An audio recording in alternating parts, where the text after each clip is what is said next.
আসসালামু আলাইকুম ওরহমতুল্লাহি ওবরাকাতুহ। গভীর রাতে টপ টপ করে টিপ টিপ করে বৃষ্টি পড়ছে, তবে আমি ঘুমাচ্ছি না। তৈরি হচ্ছে এই বৃষ্টিকে উপভোগ করতে দেশের বাহিরে, যেখানে সবচাইতে বেশি বৃষ্টিপাত হয়, এশিয়ার মধ্যে সবচেয়ে বেশি বৃষ্টিপাত প্রবণ একটি জায়গা, যেই জায়গাকে বলা হয় মেঘের রাজ্য, মেঘালয়াতে। সেই মেঘালয়াতে যাওয়ার জন্য আমাদের প্রথমে যেতে হবে ভারতে। ইন্ডিয়ার, যেহেতু এটি ইন্ডিয়ার সেভেন সিস্টার, এই মেঘালয়া রাজ্যটি ইন্ডিয়ার অন্তর্ভুক্ত, আমাদের প্রতিবেশী দেশ। সে দেশে ঘুরতে হলে আমাদের অবশ্যই ভিসার প্রয়োজন। বর্তমানে বাংলাদেশের মানুষের বা ভ্রমণ পিপাসু জনগণের ট্যুরিস্ট ভিসাটা পাওয়া খুবই দুর্লভ হয়ে উঠেছে। প্রায় দীর্ঘ 2 বছর যাবৎ আমাদের ইন্ডিয়ার ট্যুরিস্ট ভিসাটি বাংলাদেশিদের জন্য বন্ধ ছিল। তবে গত 28শে জুন ভারতীয় হাই কমিশনার এটিকে স্বাভাবিক করেছেন। ভিসা স্বাভাবিক হলেও স্লট পাওয়া সোনার হরিণ পাওয়ার মতো হয়ে গিয়েছিল। তবে অবশেষে সেই স্লটের প্রবলেমের সমাধান করে দিয়েছে আইবেক। এখন থেকে প্রতি বৃহস্পতিবারে 12টা থেকে 5টা পর্যন্ত স্লট ছাড়া হবে, এবং আগামী 1 সপ্তাহের স্লট এই 12টা থেকে 5টার মধ্যেই সবাই বুক করে ফেলতে পারবেন। এর ফলে দালালের দৌরত্ব কমবে আশা করছি। আজকে আমি আপনাদেরকে দেখাবো আমি কিভাবে আমার ভিসার প্রসেসিং নিজে করেছি, নিজে বাসায় করেছি, এবং কিভাবে আমার ভিসাটি পেলাম সেটি আপনাদের সাথে শেয়ার করব। আজকে আমি আপনাদের সাথে শেয়ার করব ফাইলটিকে আমি কিভাবে গুছিয়েছি, ডকুমেন্টগুলোকে কিভাবে রেডি করেছি। প্রথমত দেখতে পাচ্ছেন এটি আমার ফাইল।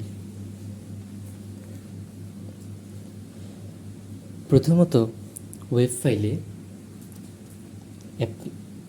আমি আমার সমস্ত ডাটাগুলো দিয়ে কিভাবে ইন্ডিয়ান ভিসার জন্য অ্যাপ্লাই করতে হয় সেটি আমার চ্যানেলে একটি ভিডিও দেওয়া আছে, অথবা আমি আপনাদেরকে দেখিয়ে দিব, অ্যাড করে দিব কিভাবে ভিসার অ্যাপ্লাই করতে হয়। ভিসা অ্যাপ্লাই করার পরে আমাদেরকে স্লট নিতে হয়। যে স্লটটি দালালের কাছ থেকে 7,000, 12,000, 14,000 টাকা পর্যন্ত যাচ্ছিল। অবশেষে আজকে আমি আমার স্লটটি নিতে পেরেছি। আমার স্লটটি হলো আগামী মাসের, এই মাসেরই 16 তারিখ 9টা থেকে 10টার মধ্যে। কোনো দালাল ছাড়াই ঘরে বসে নিজেই করেছি আমার ভিসার সমস্ত প্রসেসিং। প্রথমে আজকে আমি দেখাবো আমার যেই ফাইলটি আমি আইবেক সেন্টারে জমা দিয়েছি, তাতে আমি কি কি ডকুমেন্ট অ্যাড করেছি। প্রথমত আমাদের ওয়েব ফাইলটি, অ্যাপ্লিকেশনের ফর্মটি প্রথম পেজ, দ্বিতীয় পেজ। তার পরবর্তীতেই আমি দিয়েছি আমার এনআইডি কার্ডের কপি, অবশ্যই রঙিন কপি দিয়েছি, আপনারা চাইলে ফটোকপিও দিতে পারেন। আমার পিতা মাতার এনআইডি কার্ড দিয়েছি, এটা অপশনাল, কোনো প্রয়োজন নেই, চাইলে স্কিপ করতে পারেন, তবে নিরাপত্তার স্বার্থে আমি দিয়ে দিয়েছি। এরপর দিয়ে দিয়েছি আমার গ্যাসের বিলের কপি, পানির বিলের কপি এবং প্রিপেড মিটারের কার্ডের নাম্বারটি, দুঃখিত, কার্ডের ফটোকপি এবং সর্বশেষ পোস্টপেড মিটারের ফটোকপি। আপনার তিনটার মধ্যে যে কোনো একটি দিলেই হবে। খেয়াল রাখতে হবে অবশ্যই আপনাকে সেম অ্যাড্রেসটি ইউজ করতে হবে আপনার প্রেজেন্ট অ্যাড্রেসে, ইউটিলিটি বিলের সাথে মিল রেখে। তারপরেই আমি ব্যাংক স্টেটমেন্ট দিয়েছি, আমার নিজের ব্যাংক স্টেটমেন্ট, অবশ্যই অথরাইজ করা সিগনেচার সহ থাকতে হবে।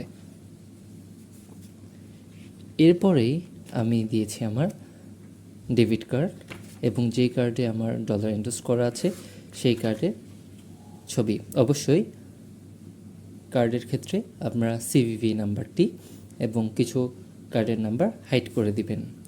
দিয়েছি আমার ডলার ইনভেস্টমেন্টের ফটোকপি, দিয়েছি আমি আমার বাবার ব্যবসা প্রতিষ্ঠানের ব্যাংক স্টেটমেন্ট। যেহেতু আমার পেশায় স্টুডেন্ট, আমি স্টুডেন্ট, তাই আমার বাবার পেশার প্রমাণপত্র দিতে হয়েছে। প্রথমত দিয়েছি আমার বাবার ব্যবসার ব্যাংক স্টেটমেন্ট, এর পরবর্তীতে দিয়েছি ডেবিট কার্ডের একটি কপি এবং এই কার্ডেই ডলার ইনভেস্ট করা আছে সেটির একটি কপি। এটি চাইলে আপনারা স্কিপ করতে পারেন, তবে নিরাপত্তার স্বার্থে ভিসা যাতে কোনোভাবে ক্যান্সেল না হয় তার জন্য আমি সকল ধরনের ডকুমেন্টই দেওয়ার চেষ্টা করেছি। আমার স্টুডেন্ট আইডি কার্ডের কপি এবং বাবার ট্রেড লাইসেন্সের এক কপি এবং আমি দেখতে পাচ্ছেন ভিজিটিং কার্ডটাকে স্ট্যাপলার করে যুক্ত করে দিয়েছি ট্রেড লাইসেন্সের সাথে।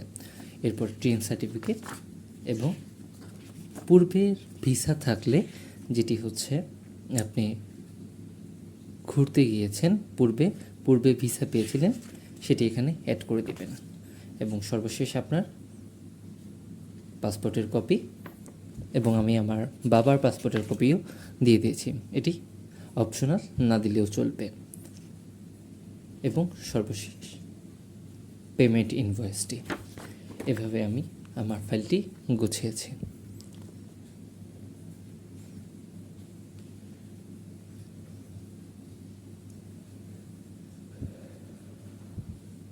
আপনারা যদি সকল ডকুমেন্ট অথেন্টিক দেন এবং কোনো ধরনের ইস্যু তৈরি না হয়, অবশ্যই আপনারাও ভিসা পাবেন। আজকের জন্য এতটুকুই। সবাই বুঝে শুনে ওয়েব ফাইলটিকে পূরণ করবেন। কোনো ধরনের ভুল না হলে আশা করছি আপনারাও ভিসা পাবেন। দেখা হবে নেক্সট ব্লগে, নেক্সট ভিডিওতে। আসসালামু আলাইকুম, আল্লাহ হাফেজ।